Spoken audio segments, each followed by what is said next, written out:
Good evening, this is Brass Tacks and Zakir Jacob. The 2,000 rupee note can now be exchanged or deposited starting tomorrow. You can go to your nearest bank branch and either deposit it in your account or exchange up to 10 notes at a time. The RBI Governor, Shaktikanta Das, today held a press conference and he said that there's no need to panic and that a large majority of the common people do not have 2,000 rupee notes. When asked what was the rationale behind putting a deadline, the 30th of September, so that people can either exchange or deposit these 2,000 rupee notes, even though these notes will continue to be legal tender even after that date, the RBI governor said that there needed to be some kind of a deadline for a bulk of these notes to come back into the banking system. What is interesting is, over the last couple of days since this announcement was made Friday night, there has been a significant jump in purchases of gold as well as the dollar using the 2,000 rupee note. Will all the outstanding 2,000 rupee notes come back into the banking system? As of the RBI's report of 31st March 2023, there are 3.62 lakh crores of value of 2,000 rupee notes that are in circulation. Will all of it come back into the system?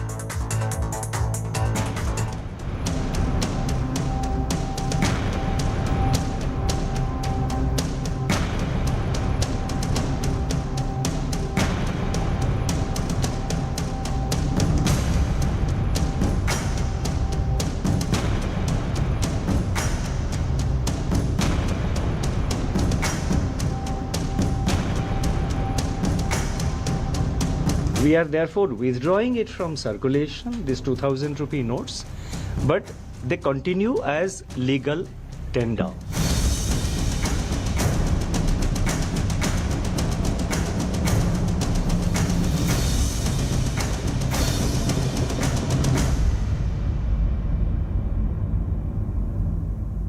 On Friday, RBI announced that it has decided to withdraw 2,000 rupee notes from its circulation. RBI has claimed that this decision won't affect the people in any manner whatsoever. Now, how exactly various markets, various sectors are reacting to this announcement? To find that out, we are right now in Mumbai's Zaveri Bazaar area. This is the hub for gold and jewelry as far as the satellite city is concerned. We are joined by a couple of jewelers. So I would like to know from you first that, since this announcement, have you witnessed any unusual development? Are you getting more customers with the 2,000 rupee note? Certainly, we have seen an increase in inquiries and a little footfalls also has gained. And we expect more in the coming days. In the whole 4-month period, we expect a good amount of sales increase in this in the 2,000 notes denomination. उस दिन से लेके आज तक कोई खास 2,000 के note लेकर कस्टमर आया नहीं हमारे पास में। शादियों की भरमार है। 14 जनवरी से 14 जुलाई तक 70 लाख शादियां हैं। करीबन 2.30 लाख करोड़ रुपीस का बिजनेस होगा। ये सब जानते हुए भी हम जो महसूस कर रहे हैं कि नहीं, कस्टमर आ रहे हैं और कस्टमर जा रहे हैं, कस्टमर लेके जा रहे हैं। कोई कस्टमर खास आया नहीं कि 2,000 के नोट हमको दिखा रहा हो कि भाई ये हमको देना है और इसके एक्सचेंज में लेना है। तो ऐसा हमने कुछ महसूस नहीं किया। तो कोई ऐसा स्ट्रेस या टेंशन नहीं है। क्या आपने ये एक पैटर्न देखा है कि जब से आरबीआई ने 2,000 करेंसी वापस ले ली है, उन्होंने बोला है कि ये सबको वापस रिटर्न करना है, क्या आपके शॉप पे या ज्वेलरी फ्रेटर्निटी में इसका चलन ज्यादा हो रहा है 2,000 का लेकर के नोट? 90% कस्टमर्स बिल्कुल नॉर्मल हैं, कोई पैनिक नहीं है। लास्ट टाइम जो डिमोनेटाइजेशन हुआ था उसके कंपैरिजन में 10% भी कोई पैनिक नहीं है। जो रेगुलर कस्टमर्स हैं हमारे, उनके पास 2,000 के नोट्स भी बहुत कम हैं। तो जो बड़े हैं, जो या हाई क्लास से भी जो ऊपर हैं, जिनके पास ज़्यादा है, उनकी इंक्वायरीज है मार्केट में। पर ज्वेलर्स ने ऑलमोस्ट सारे ज्वेलर्स ने यही बोला हुआ है 50,000 से ऊपर हम पैन कार्ड लेंगे।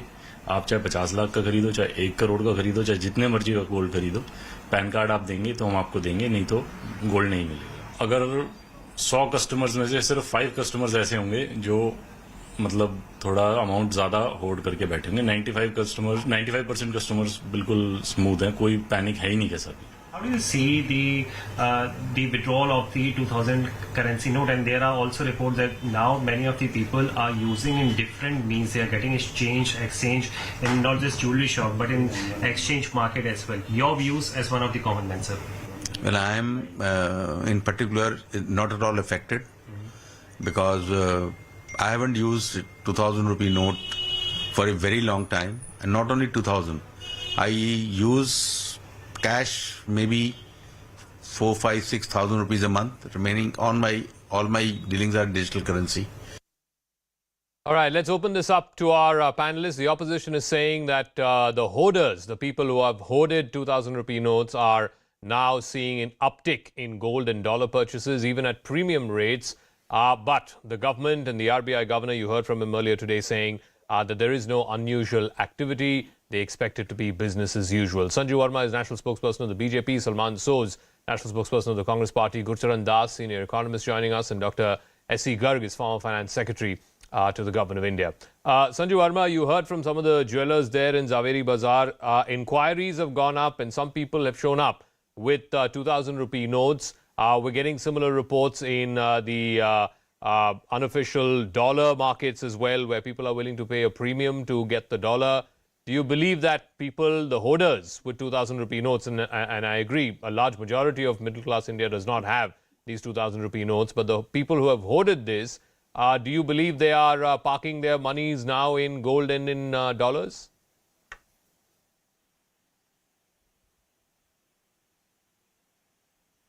You have to unmute, ma'am. Thank you.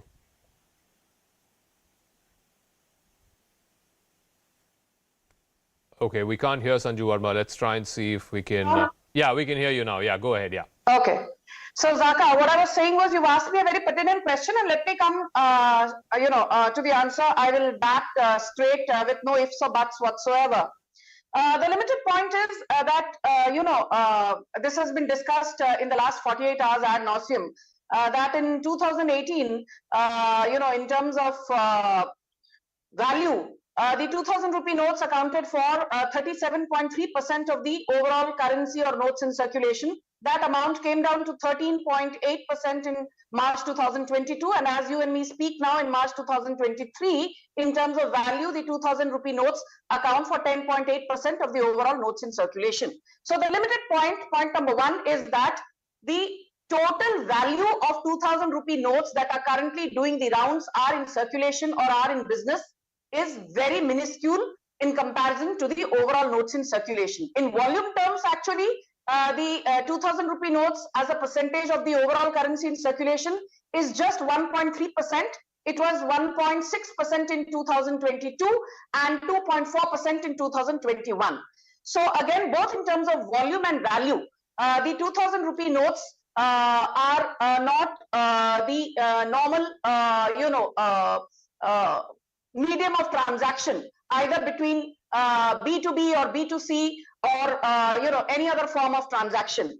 So now, if you're seeing that suddenly there's a surge in gold that is being transacted, I find it very interesting, and I think one of the big reasons for actually having this calibrated withdrawal of the rupees 2,000 notes without indulging in demonetization is the fact that the government wanted to clamp down on hoarders, because the outstanding value of 2,000 rupee notes was 6.73 lakh crore in March 2018. It came down to 3.62 lakh crore now. So the 3.1 lakh crore, which is the difference between 6.73 and 3.62 lakh crore, that 3.1 lakh crore has largely, Zaka, been hoarded by hoarders. Because if you go to an ATM, when was the last time you went to an ATM to withdraw money and you saw your ATM machine cuffing out 2,000 rupee notes? I don't remember seeing that in the last 3 to 4 years. Sure. Because as the RBI governor mentioned, more than 89% of the 2,000 rupee notes went into print before 2017 and were completely stopped from production since financial year 2018-19. So the limited point is, will this clamp down on hoarders? Yes. Does that mean gold sales will go up or some high value property transactions might see the light of the day? Yes. But the most important thing, everything beyond 50,000 will need an identity proof, a proper requisition slip, be it a PAN card or Aadhaar, which means that there will be a legitimate paper trail. You can either legitimize your money that you have hoarded by way of 2,000 rupee notes by depositing them or buying gold or buying property, or you can choose not to Okay. do so, which means So- you will lose everything that you have. So Salman, even if there is an uptick in people wanting to buy gold using 2,000 rupee notes or dollar purchases using 2,000 rupee notes, ultimately beyond a certain minimum threshold, you will have to show your PAN card, you will have to give some form of ID proof. So you will have a money trail, you will have a source that needs to be shown. Zakat, this is a thoroughly incompetent government. They basically brought this economy to a halt. This economy is averaging 3.6% GDP growth since demonetization. They don't know what they're doing. They're basically creating drama-bazi every day.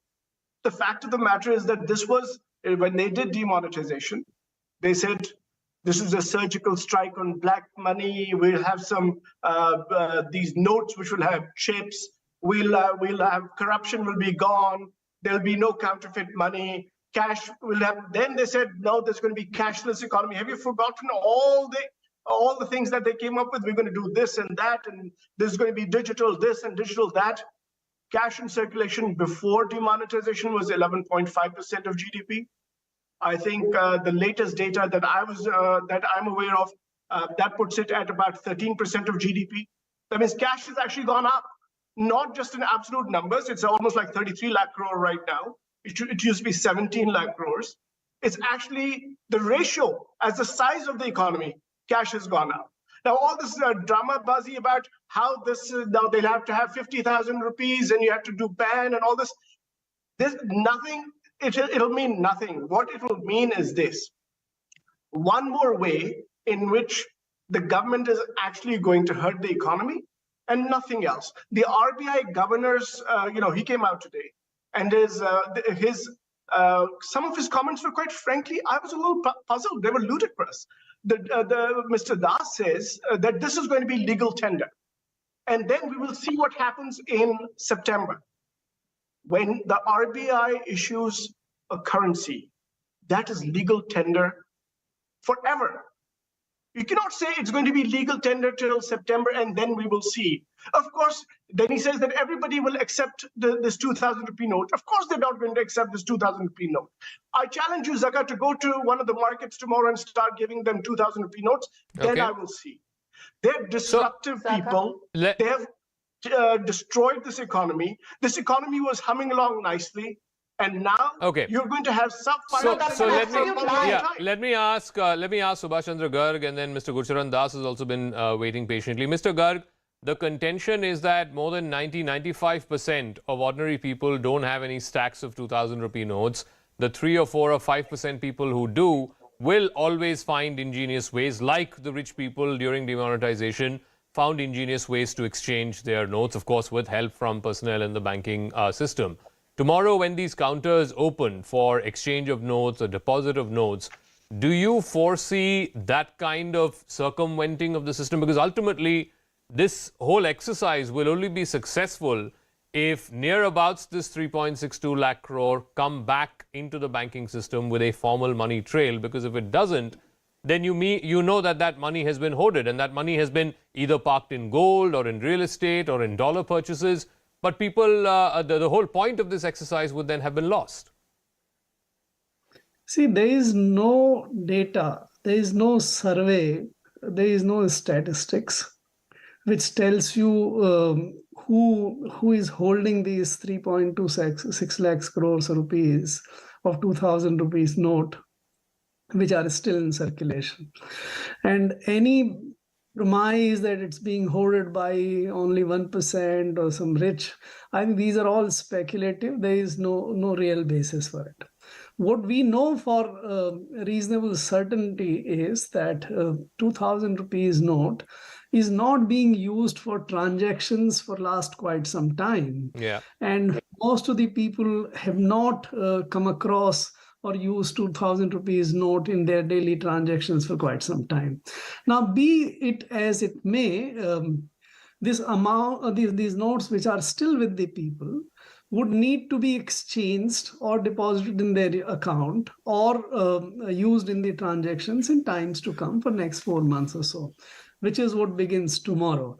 Now, your question about what is likely to happen, whether the people would circumvent the legal system or all, I don't think there is any need for this time.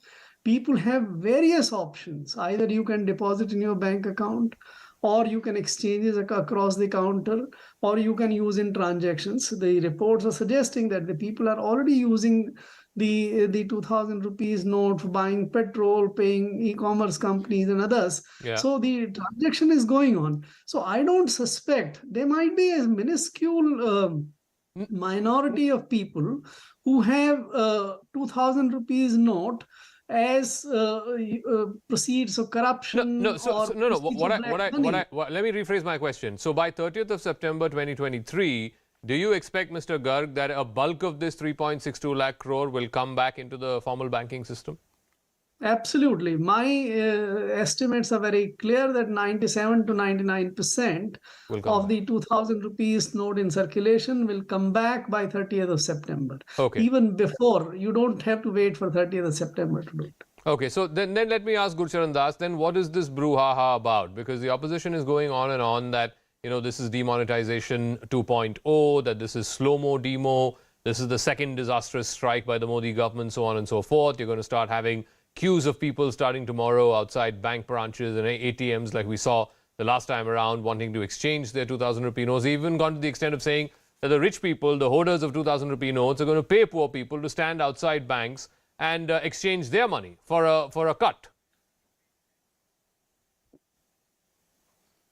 I think this is much ado about nothing.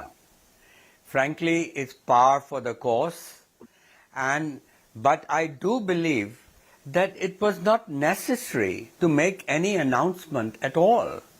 These notes, they had stopped printing the notes 4 years ago. Yeah. And they were just going to, their life was going to be over in a few years.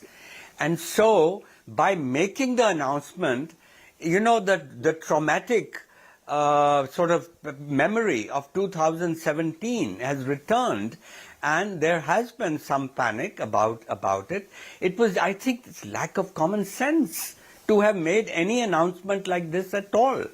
So I think both sides are wrong. Congress is wrong, and I respect the RBI governor, but this particular, there need not have been any announcement. But had they not announced, was down from Mr. Das, had they not 37% announced, to 10%. how would a bulk of this money come back? The whole point was that they wanted to phase out this 2,000 rupee note. Yeah, but you know, it's very little. And look, it's such a small, you know, let's talk about state capacity.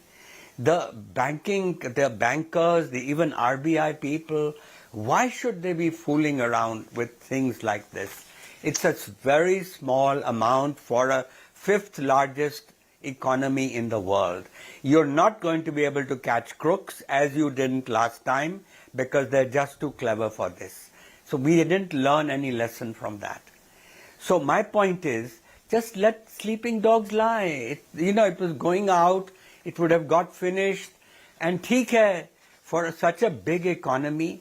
I mean, what we should be discussing even today is that 20% tax. That's the terrible thing, that credit card tax. But that's been clarified by the RBI, by the Finance Ministry, sorry, that to the tune of 7 lakh rupees, there will not be any tax collected at source of 20%. I know, but why create a panic? Why?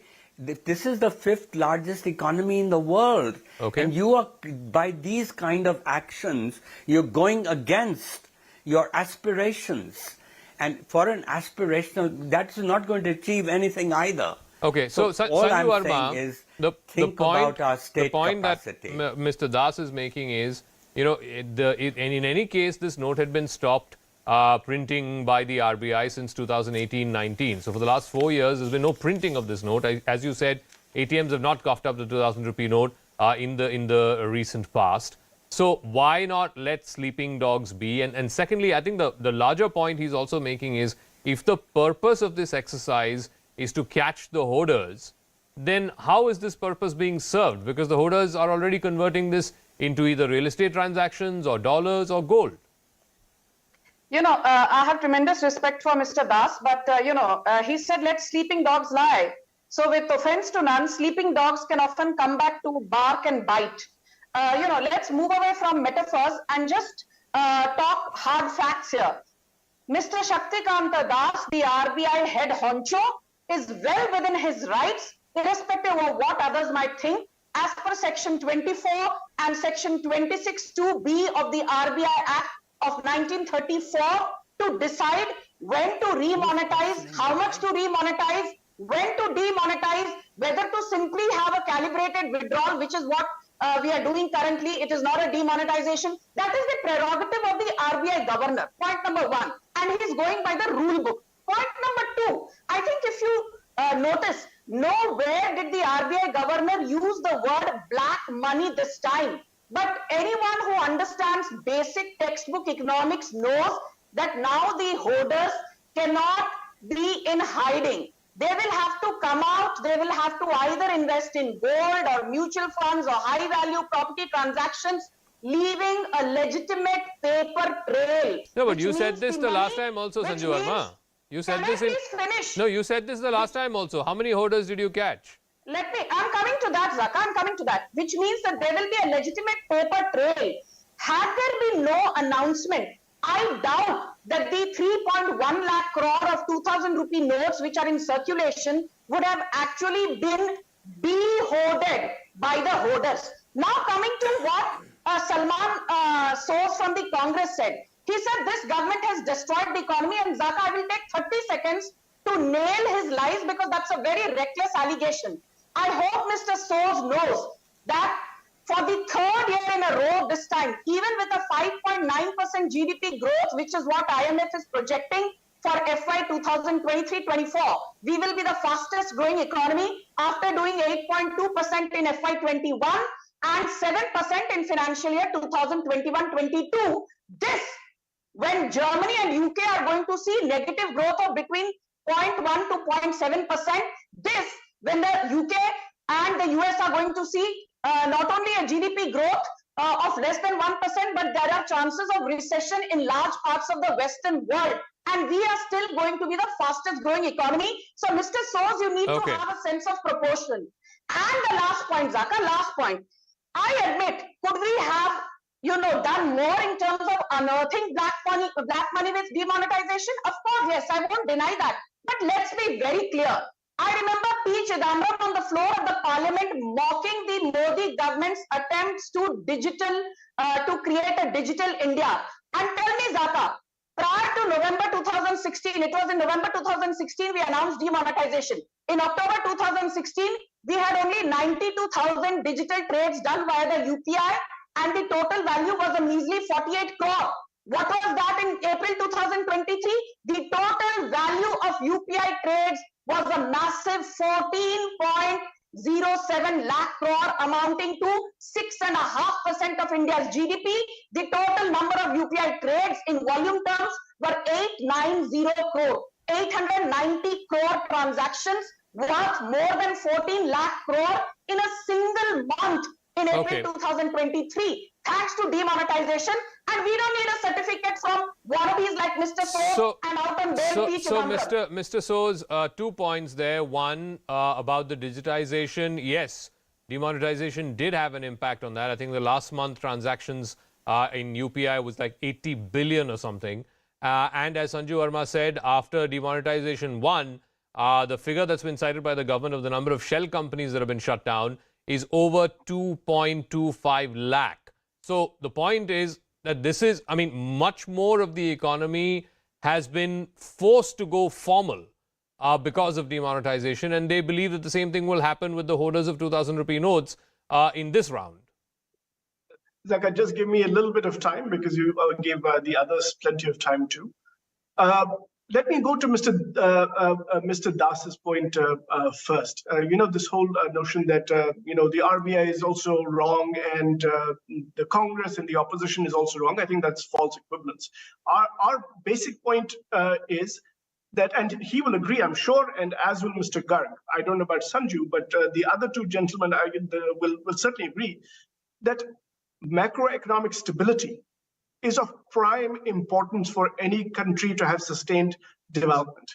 Without macro-fiscal, the macroeconomic part and the fiscal part, without that stability, you don't really do well. And that's what, demonetization was a horrible thing. And even this is horrible, even though this may be smaller in magnitude.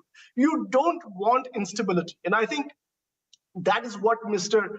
Das was also alluding to. And Mr. Garg is absolutely right. He's an experienced economist. He knows. He was a former finance secretary. He knows that all of this money is going to come back, just like all that other money came back. 99.3% of it came back. And I'm sure some of it is still lying around with people, not because they didn't want to return it, but because they were not unable to return it in time. So I think macro stability is of utmost importance, but the Modi government has not understood that basic point. As far as this whole notion that somehow digitalization has happened and there's a formalization of the economy, let me remind you, Zaka, again, of the data that I shared with you, which is about cash in circulation as a share of the economy. I want to answer cash in circulation as a share of the economy now is higher than it was before demonetization. That means the rate at which the non-cash economy was growing faster then. So, the digitalization that you speak about, the UPI transaction, they were already happening, they were growing. Now, you disrupted the economy. Now, please explain to me, Zaka, if cash in circulation as a share of the economy is higher now than it was in 2016-17. How can you make the argument? Digitalization is a normal thing. It would happen anyway. Sanju, quickly respond to that. I want to go to Mr. Garg after that. Yeah. Sanju, what is the logical explanation for that then? Okay, Zaka, I want to ask one very important question to Salman Soz here. He talks about macro stability. Let me tell you one very important thing. This whole halabaloo and brouhaha that, cash transactions have not gone down and, cash in circulation is still 33 lakh crore. Mr. Salman Soz, in 2016, the absolute size of India's economy was $2.2 trillion, when the cash in circulation was 17 lakh crore. Today, the absolute size in nominal terms of the Indian economy is $3.5 trillion, and the cash in circulation is just 33 lakh crore. The limited point is that the size of the economy in the last 6 or 7 years is up 59%. So if you do the arithmetic, and I'm sure you know basic arithmetic, actually the percentage of cash vis-a-vis the percentage rise in GDP is far lower, and that is exactly what demonetization sought to achieve. You've got your numbers wrong. All right, so S.C. Garg, I'll give you the final word. Do you see this as a far less disruptive process than what we saw in 2016-17 when demonetization was announced? And more importantly, what about this? What if tomorrow more than this 3.6 lakh crores comes back into the banking system? Because after all, as per the RBI's own estimates, 5 years ago, the amount of 2,000 rupee notes by value that was in circulation was 6.73 lakh crore. That has come down to 3.62. Where is that differential, that extra 3 lakh crores? See, that extra 3 lakh crore has already gone back to the Reserve Bank and has been destroyed in the process. For last quite some time, the banks were collecting the 2,000 rupees note and handing it over back to the RBI. It's not with the people. This is a gross misunderstanding. This is already out of the system, destroyed, done with it. Now the question was what to do with the remaining. You had two options. Either you allow what Mr. Das was saying, that let it remain as it is in 3 or 4 years in its natural way, it would have gone down to the RBI or got destroyed in the system. Or do a fast-track process that this 2,000 rupees note doesn't fit well with the notion that if a high-value note of 500, 1,000 rupees is considered susceptible for being misused to hoard black money, why should 2,000 rupees note remain in the system? And therefore, the government came up with a very sensible option that, all right, now we have sufficient cash in the system. All other notes are doing all that job, and 2,000 rupees note is not required. So just hand it over back to us and take other smaller notes. Okay. So I think that's absolutely par for the course. This option is appropriate. This will make 2,000 rupees note as a history in very short time. Mr. Das, how concerned would you be that some of this money could be parked in non-liquid assets, whether it is real estate, whether it is gold, and I believe in the unofficial forex markets in Delhi and in Mumbai, people are willing to pay even up to 95 rupees for a dollar to exchange vis-a-vis the 2,000 rupee note. You know, some of this will happen. My big point is, don't create disruption for the 5th largest economy in the world. If the demonetization of 2017 had not occurred, you would not have had the sort of history, the fear, the panic and all that. Now, it hasn't created a panic now, but it's insensitive in that context to even to do something like this. You know, it just conjures up bad memories. And it's, you know, good economies, well-regulated economies are predictable economies. This is why often foreigners complain that India is not a predictable place for investment. Okay. It's not a friendly place for investment. China is a lot friendlier, they used to say. And, well, until recently, that's what China was. That's why. So what I'm saying is that we deserve to think in a bigger way. This was not such a big deal. And why make a big deal out of it? That's all. Okay. I mean, I don't think you're going to catch crooks with it. And it was not worth fast-tracking it either, frankly. All right, we'll leave it at that. We'll see like I said, the exchange of notes, the deposit of these notes will start from tomorrow. So we'll have our reporters outside bank branches, outside the RBI to see whether we're going to see similar scenes as 2016-17. I suspect not, because like all our panelists have been pointing to, the amount or the value of these 2,000 rupee notes that are in circulation is only 10% of all the total value of currency in circulation. So I guess at least to that extent, you will see far less panic and queues outside ATMs and bank branches. But let's now shift focus to what's been happening in Bengaluru. The tragedy that happened on Sunday, where a 22-year-old woman died after the car that she was traveling in was trapped inside a flooded underpass. The driver of this rental vehicle has been arrested by the police. The family was traveling from Hyderabad to Bengaluru, and according to eyewitnesses, the driver of the car made an ill-advised attempt to navigate through the waters. The water was at least 5 to 6 meters high, resulting in the vehicle becoming partially submerged in the water. This was bang in the middle of what is called the Kia Circle underpass. 5 people were saved, but the lone woman, the 22-year-old woman who was working in Infosys as a techie, she could not be rescued. She could not be revived. She was wrenched out from the car, but by the time they took her to hospital, she was already dead. Chief Minister Siddaramaiah visited the family at the hospital, announced 5 lakh rupees as compensation and free treatment for the rest of the family. The government has also announced an audit of all underpasses in the state. An FIR has also been registered against BBMP officials. But the question is, we saw this in the rains of September last year when large parts of the outer ring road collapsed. Now we're seeing even inner city roads and underpasses being flooded with the kind of rain that we saw on Sunday in Bengaluru. Till when will these urban death traps continue in the IT capital, and who will gather the political will to fix this problem?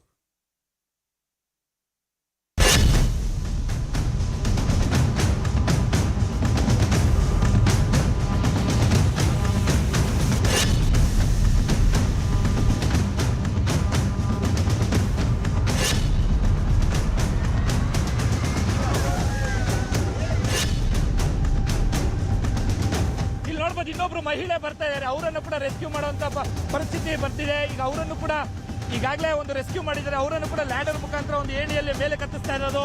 ಮಕ್ಕಳಿದ್ದಾರೆ ಅಂತ ಕೂಡ ಹೇಳಲಾಗ್ತಾ ಇರ್ತಕ್ಕಂಥದ್ದು. ಸದ್ಯಕ್ಕೆ ಈಗಾಗಲೇ ಮಕ್ಕಳನ್ನ ಮೇಲಕ್ಕೆ ಕಳಿಸಿ ಅಂದ್ರೆ ಒಂದು ರೆಸ್ಕ್ಯೂ ಮಾಡಿ ಮೇಲಕ್ಕೆ ಕಳಿಸಿದ್ದಾರೆ ಅಂತ ಕೂಡ ಗೊತ್ತಾಗ್ತಾ ಇರ್ತಕ್ಕಂಥದ್ದು. ಇನ್ನು ವಿಚಾರವಾಗಿ ಹೇಳೋದಾದ್ರೆ ಸಿಕ್ಕಾಪಟ್ಟೆ ಒಂದು ಅಂದ್ರೆ ಒಳಗಡೆ ಒಂದು ಕಾರ್ ಇದೆ, ಕಾರ್ ಜೊತೆಗೆ ಮಕ್ಕಳಿದ್ದಾರೆ. ಕಾರ್ ಎಲ್ಲಿದೆಯೋ ಅಂತ ಗೊತ್ತಿಲ್ಲ. ಆದ್ರೆ చూచకొచ్చిండ్రా ఏ ఊరు మీది?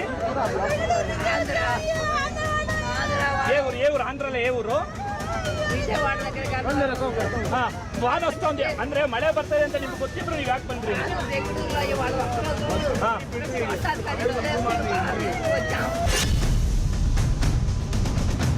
This is that car in which this whole incident took place. After that, this vehicle that got stuck in the waterlogged underpass. 22-year-old girl was sitting in the rear seat, so that's the place where she was exactly sitting.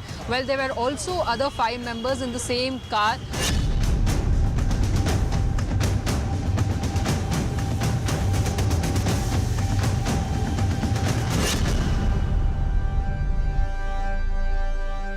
ಯಾರು under ಪಾಸ್ನಲ್ಲಿ ಹೋಗಲ್ಲ. ಇವರು ವಿಜಯವಾಡದವರು ಗಾಡಿನ ಬಾಡಿಗೆಗೆ ಮಾಡ್ಕೊಂಡು ಬೆಂಗಳೂರು ನಗರ ನೋಡಲಿಕ್ಕೆ ಬಂದಿದ್ದಾರೆ.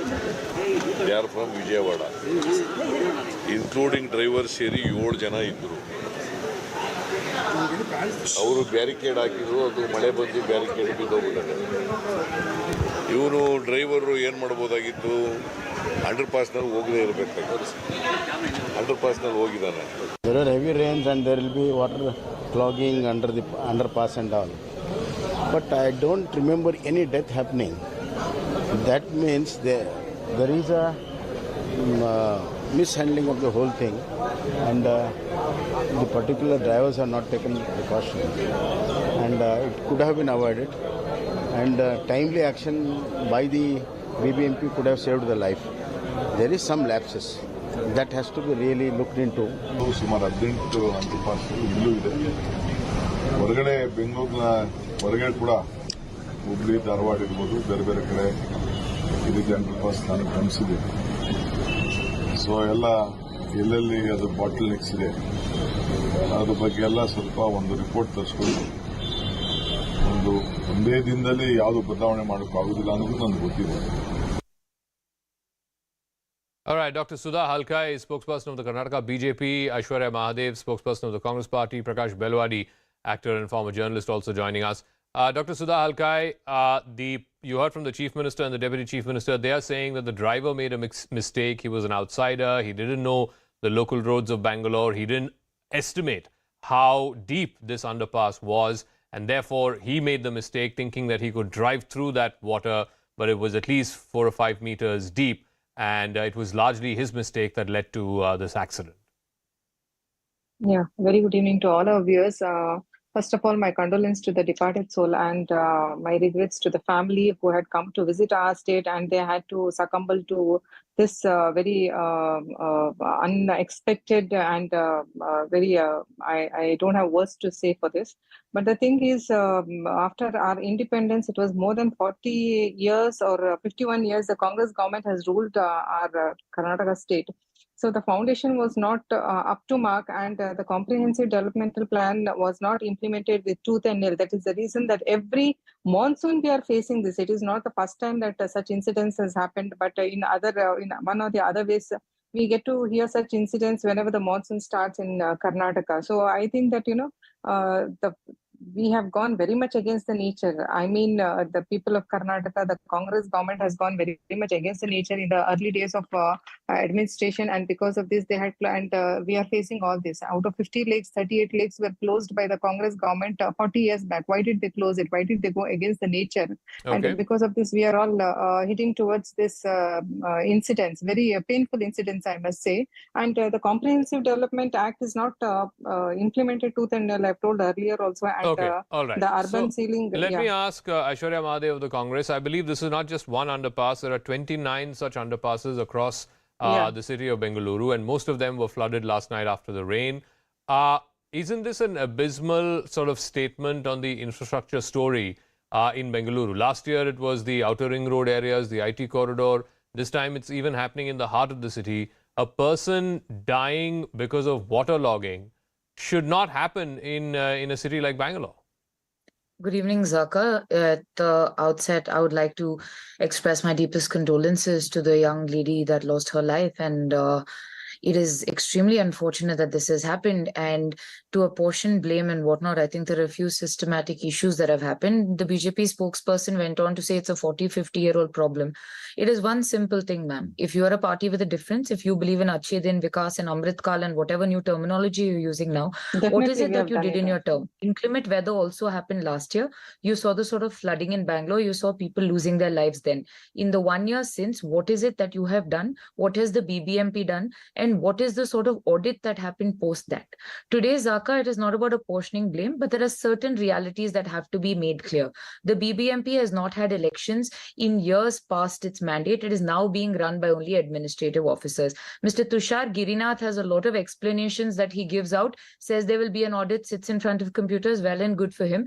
But what action plan is on the ground is something that the Congress government, which just came into power on the same day we took oath as our Chief Minister and Deputy Chief Minister and ministers did, have rushed to the spot and have also had a conversation about what is the status on all these underpasses. There are systemic issues of infrastructure, which we should have learned lessons from. Can I ask one second? Let me ask the question.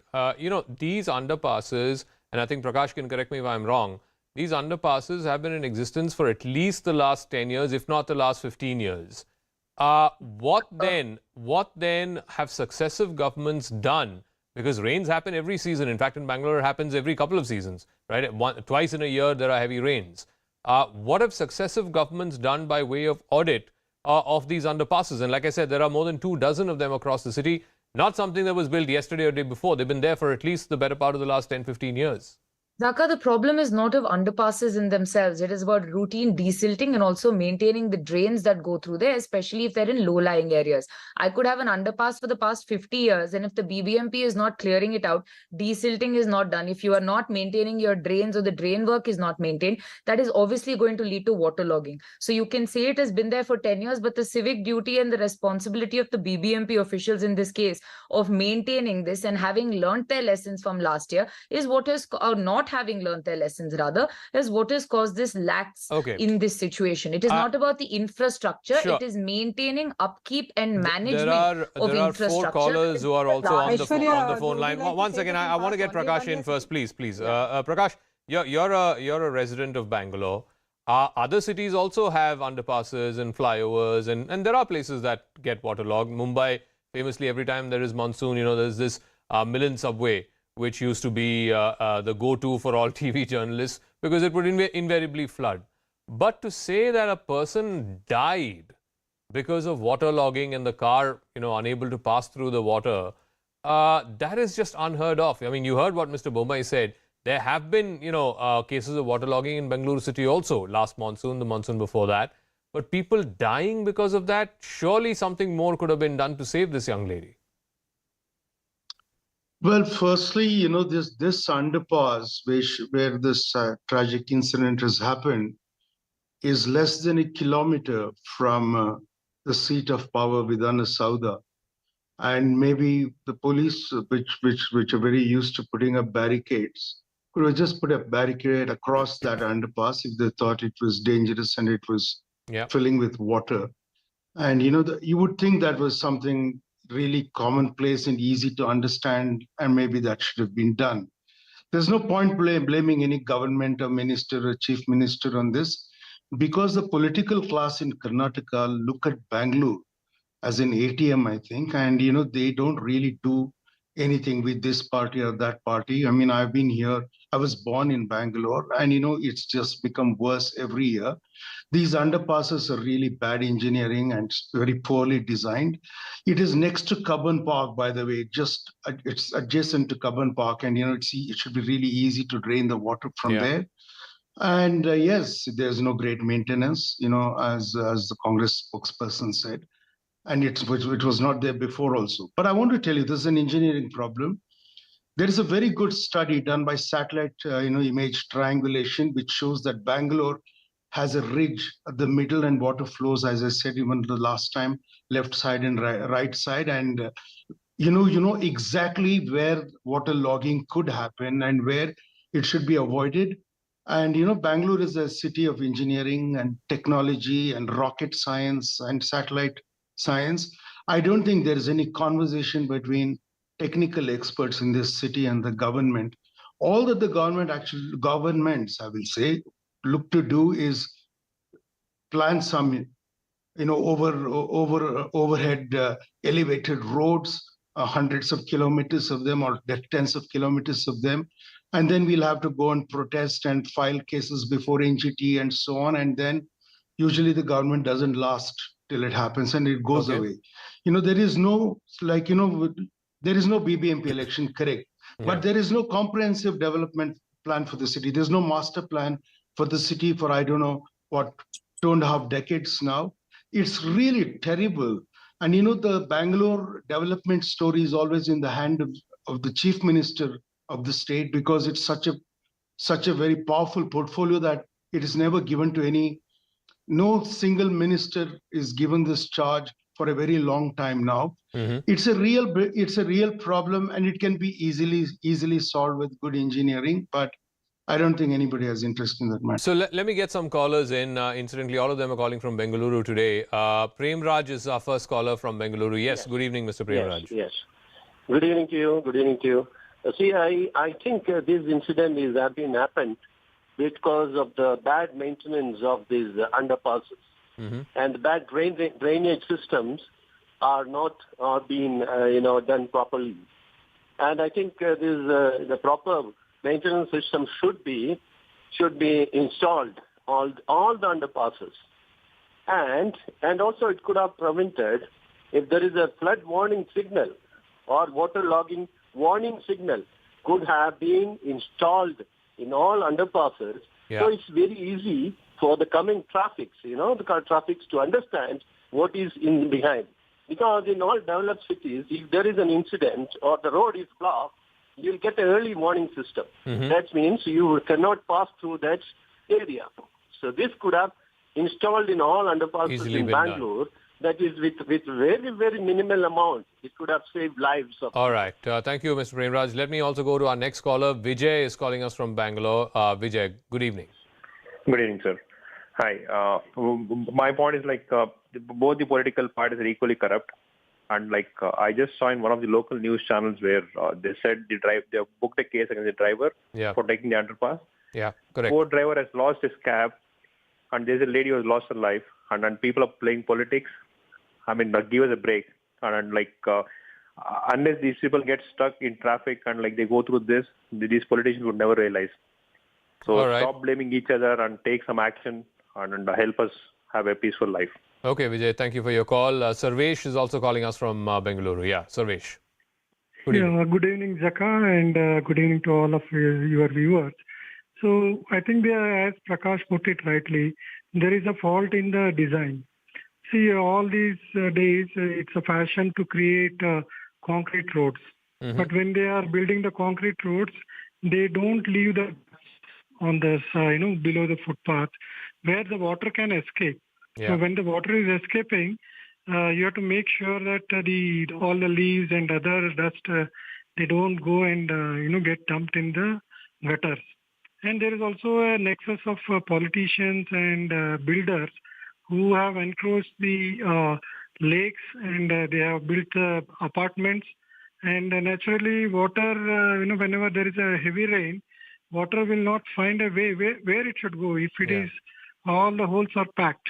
Correct. And this has got nothing to do with the BBMP election. This is just an excuse to blame the other party. All right, we'll leave it at that. Thank you very much for your call. Krishna Mohan is also calling us from Bangalore. Krishna Mohan. Hi, good evening, Zaka. I'm, as some of the panelists mentioned and the callers mentioned, actually irreparable damage caused to the city of Bangalore. You compare the city with the city of Mysore. Mysore, you can see that the roads built about 100 years back. See the town planning at that point of time. These are all town planners who are actually qualified engineers or someone with expertise in the area of town planning. And there are other sectors like corruption, the real estate lobby. They were the Rajakalue, or what you call rainwater channels, and the successive governments and BBMP officials have actually created that nothing can be done to Bangalore. All right. Thank you for your call, Krishna Yeah. Mohan. Naresh is calling us from Mysore, incidentally. Our previous caller was talking about how do the contrast between the roads and the drainage systems in Bangalore and Mysore. So, Naresh, yes, go ahead. I'm very happy to talk to you. Zaka, you saw our Deputy Chief Minister, Mr. D.K. Shivkumar, enjoying the cricket match in KSEA Stadium. When KSEA officials can handle the situation, they cleared the drainage system in 10 minutes. Why don't you remove the BPMP officials and put KSEA officials to handle the drainage system of Bangalore? Yeah, good point. Thank you very much. You must give credit to the KSEA folks who actually drained out the entire Chinnaswamy Stadium within a matter of minutes after the same 3.5 hours of rain. I think that's a fair point, but I want to come back to Aishwarya. I think Prakash also hit the nail on the head. I don't think it's just a maintenance issue. It's a structural/engineering issue because these same underpasses flood every time there is the rains in Bangalore. And more importantly, why is accountability not being fixed? It's one thing to say, okay, you know, BBMP elections have not happened, and I'm not condoning that. Absolutely, BBMP elections should happen. It should happen forthwith. But in the meantime, who takes responsibility? Which structural engineer, which civil engineer, which contractor is being held accountable for this death? Zaka, two things before that. First and foremost, in this case, there was also a barricade put which fell because of the rain, and then the driver inadvertently drove in through there. Second, to compare the urban sprawl of Bangalore to a lower densely populated Mysore is a false equivalence. And the fact is, BBMP officials have also been booked for negligence. I think this was a systemic problem of lack of accountability, and which is why when I say BBMP elections have to happen, it is because there is far more public representatives on whom accountability can be laid in this case, and that was the point I was trying to make. I think largely this is extremely unfortunate. The BBMP officials, they are going to apportion blame in this because we believe it is the negligence. When there are no elected people there's obviously a committee that overlooks all of this. There's a committee that overlooks, roads, underpasses, drainage, the Paura Karmikas that work with it. I think there was a larger problem of that coordination, and that is something which we are going to fix. The Deputy CM, Mr. D.K. Shivkumar, has already spoken to the officials. He visited the site also with the Tushar Girinath, who's the BBMP commissioner, along with Ramlinga Reddy, and all of them have worked to see that where there is fault, there will be action that is taken. But larger than that, there is this systemic infrastructure problem in Bangalore, which could have been fixed from the previous inclement weather and the rains that we saw in the past few years, which has not been done. But the responsibility is on the Congress government to ensure that this does not happen anywhere. Dr. Sudha Halkai, the problem of the BBMP being headless, at least politically headless, no mayor in Bangalore for the last 3 years, you could have very easily fixed that problem. The reason why no one wants to have BBMP elections or get Bangalore a full-time mayor is because, as Prakash said, Bangalore is an ATM. Every politician, every minister, every chief minister wants to keep control of Bangalore because the money is coming from there. Zaka, the fact of the matter remains that even when the BBMP first the notification happened, there were massive discrepancies. The BJP itself took it to court. Then it came back with an unscientific reservation policy, which was challenged by people. So let me ask. My question was to the BJP spokesperson. Yes. Yeah, one thing, Zaka, nice that you have asked. First and foremost, I would like to say that, why our Karnataka is 920 meters above the sea level, unlike Dehradun, which is 640, and Delhi is 300. One thing, there were so many 50 lakes, and among 50 lakes, 38 lakes were closed in the first 40 years of our independence. Okay, we have gone completely against the nature, Zaka. Let us analyze this fact, okay? We say that, if the building has to be strong, the pillars has to be strong. Likewise, the foundation has been a complete failure. There was a failure in concrete engineering, and so this is the reason we are facing it today. It is not the question of 1 or 2 BBMP elections. Why was this not handled in the earlier days also? Let us see, being a very responsible citizen, being a doctor, without being biased of being any member of any party, I would like to say that, it is a very it is a very shameful act that such things have taken place, and we all together had to fix this. But the problem is, when the earlier days, see, our Bangalore has grown enormously. It's more than 1 crore population is there, and now to fix this problem is very difficult. So why in the earlier stage, when the people had given the power to the Congress, why they didn't do it properly? I'm not doing any blame game here. I'll give Prakash the final word. I need to wrap up. I have less than a minute, ma'am, please, with your permission. Prakash, so what needs to be done to fix this? Yeah. See, I'll give you a single example that will illustrate it very clearly for you. There is a Bangalore Water Supply and Sewerage Board. Yeah. Now, nobody ever talks about it. I never see them on TV. I've never seen an official coming and explaining. Actually, they should manage the water in the city. Now, before it joins the sewerage or drainage system, there is water because of rains. And it rains, pre-monsoon showers in Bangalore, May, you get very dramatic, stormy rainfall, with cloudburst kind of rainfall you get every year. This happens. Now the thing is, who manages that water?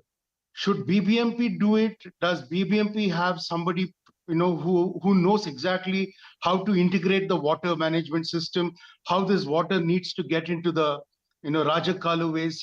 This is, see, in the little part of the Rajakalu way that they have done, in the last couple of years, you see the water flowing easily. If you can integrate it, there's some 835 kilometers of Rajakalu way. If that flows, it'll go into the lakes, if they don't actually encroach on the lakes, of course, and it'll be sorted. All this has been sorted 1,000 years ago. Bangalore is a tank civilization, but as it said again, it's an engineering problem. If you can get a group of engineers, who are not going to be influenced or coerced to do anything wrong by politicians, it can be fixed. All right. That's all I will say. Yeah. Everything else is I'm completely out of time. I'm completely out of time. Thank you very much to all our guests. Like I said, we had this last September. We thought it'll be fixed by now. Again, this year in May, it's happening. And I hope that when the monsoon actually comes later this year in June, July, August, we hope that we don't see similar scenes.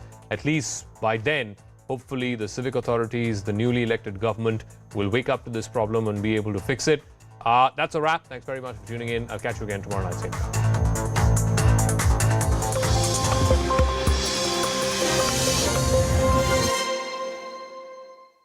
Course of the year, and that speaks to the great state of Australia-India relations and the closeness between our two countries. There's a big interaction with the Indian diaspora that's being planned at the Kudos Bank Arena. Are you going to be a part of it? I am, yes. I know the Indian diaspora in Australia is very excited about the visit of the Prime Minister. Australia has a wonderful Indian diaspora of nearly 1 million people in Australia have Indian heritage. That means 1 in every 25 Australians has some Indian heritage, which is an incredible national asset for Australia. And we're very excited about the Prime Minister coming and saying hello to quite a few thousand of them. So how many people have called you who have never reached out to you in the last few days saying, Andrew, can you find me a seat? Everybody wants tickets to the Modi event. And I say, look, I can get you tickets to Taylor Swift. I can get you tickets to Harry Styles, but I cannot get you tickets to Narendra Modi. Well, we have a wonderful Indian diaspora in Australia. And the most important thing about Australia is that everybody, no matter what their faith, is able to practice their religion in peace. And there is no place in Australia for religious acts of extremism of any kind. Crossing over to our correspondent Siddhant Mishra, who's joining us on this story. Siddhant, so Prime Minister Modi is in Papua New Guinea for the FIPIC summit. Can you give us more details about the summit? Well, Anjali, this is perhaps the historic visit of Prime Minister to Papua New Guinea, and this is the third FIPIC summit that India is hosting in Papua New Guinea. Before that, India has conducted 2 successful summits, one in Fiji and the other one in Jaipur. But because of the COVID-19 and the situation post that, the third summit got delayed. But today it's happening in Papua New Guinea, and perhaps, the kind of statement that the Prime Minister of Papua New Guinea has made, calling Prime Minister Narendra Modi as a leader of Global South. And in fact, all these Pacific islands have agreed to rally behind Prime Minister Narendra Modi. At the same time,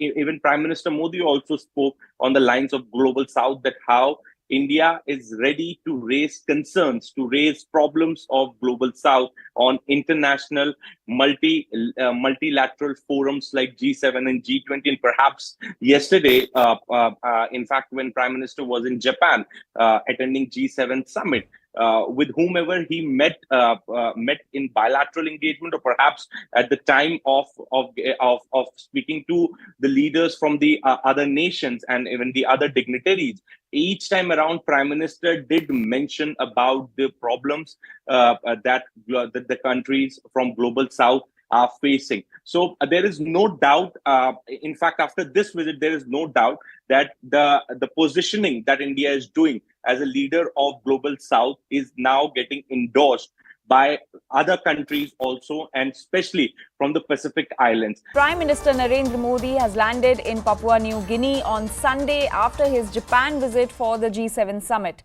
Now, Prime Minister Modi received a special welcome at Papua New Guinea when he arrived to host the third summit of the Forum for India-Pacific Islands Cooperation. As a gesture of respect, Papua New Guinea Prime Minister James Marape touched Prime Minister Modi's feet when he landed in the country. Now remember, this is the first visit to Papua New Guinea by any Indian Prime Minister. The Prime Minister also got a rousing welcome from the Indian diaspora. During his visit, Prime Minister Modi will hold talks with the Papua New Guinea Prime Minister James Marape and Governor General Sir Bob Dade. CNN News 18 Siddhant Mishra spoke to High Commissioner of Papua New Guinea, Polias Korne, about James Marape touching PM Modi's feet as a mark of respect. Listen in. We saw that how Prime Minister of Papua New Guinea gave a very emotional reception to Prime Minister Modi.